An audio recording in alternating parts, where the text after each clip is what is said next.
Hello beautiful dancer, this is Joana Saahirah with another video inspired by students from all over the world. And this one is about self-confidence, my top 3 tips to become more self-confident in your dance and in your life. As you know by now, there is no separation for me between the first and the second. What applies to Egyptian dance applies to life. That's awesome, right? So tip number 1.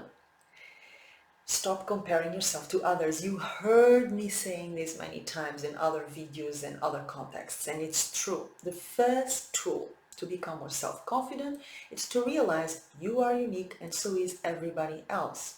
There is no sense in comparing your dance or your life to the dance and life of others. Yes, you can learn from other people. Yes, you can get inspired.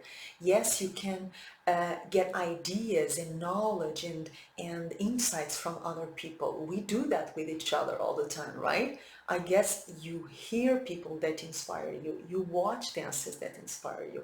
You read stuff that inspires you. That is our ability to learn from each other and to grow with each other, but that does not mean you have to compare the way you dance or the way you live with the way other people are doing it.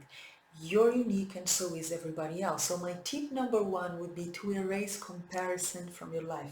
And I know that's hard, especially now with social media and everybody sharing an edited version of their lives. I know, but try to create your own protective bubble around your identity, your dance, and your life in a way that you don't allow the influence of others to redirect or to change the way you see yourself as less or more than anybody else, okay? It's very important that you stay present in your own path, in your own self, in your own way of doing things. Learn from others without copying them or wishing you would do it like them or you would have it like them.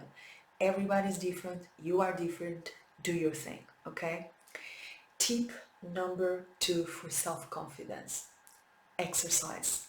And I know this is another classic, I know, but sometimes you just need to listen to the basics again and again and again. Physical exercise is a huge self-esteem booster. Huge. It doesn't matter what kind of exercise we're talking about. It can be Egyptian dance, if that's your choice of physical exercise. It can be running. It can be yoga. It can be, trainings in the gym, whatever. But exercise consistently. This physical activity, this getting your muscles and your joints and your bones and your blood in circulation has immense benefits, and one of them is the increase of your self-confidence. It's as simple as that. If you go for a run, after you come back from that run, you are a changed person. Not only you are energized and you are clear in your mind, you have a renewed sense of thought. You are also more empowered. You have this rush of energy that tells you can do anything, okay? So first, don't compare yourself to others.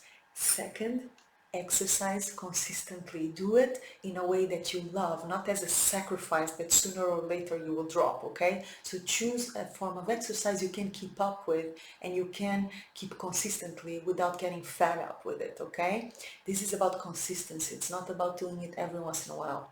Third tip for self-esteem, it's about also something you heard me mentioning before, but not in this context: affirmations about yourself, positive affirmations about yourself.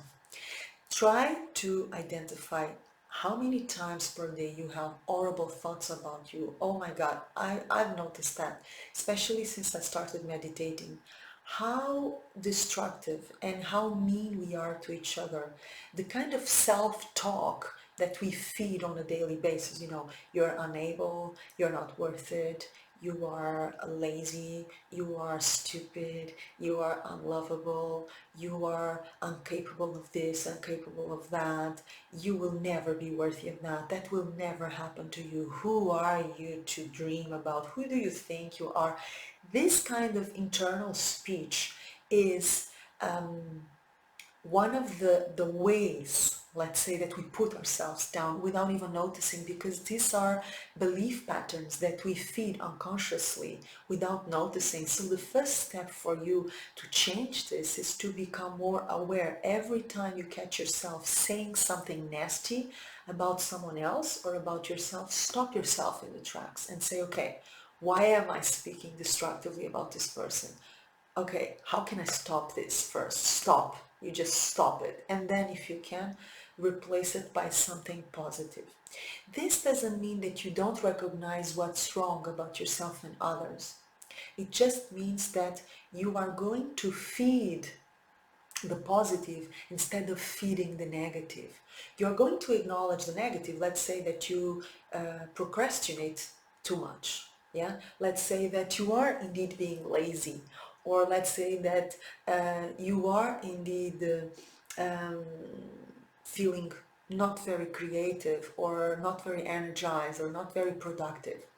First, acknowledging that's what's happening. Second, not putting yourself down because of it, finding a solution. So lazy, why am I being lazy?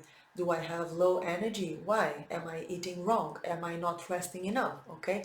Why I'm procrastinating? What am I afraid of? Why am I procrastinating something that is eventually important for me? So you find the negative or the things that you need to develop, and you bring them to the surface with a solution in your eyes. And okay, how can I solve this? How can I improve this?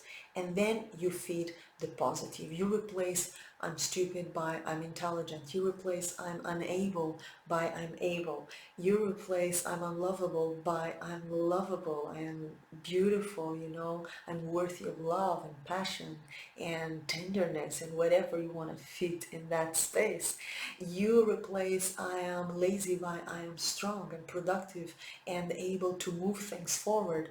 Self-talk, the way you talk about yourself, it's a huge reflection of the way you're treating yourself, the way you allow others to treat you, and the moment you become aware of that self-destructive talk and you start replacing it by positive talk, you will see a shift. Not only you will start to take care of yourself better, but you will not allow others to mistreat you. You will create boundaries. You will create a standard of dance and living that really suits and honors your worth and your self-esteem.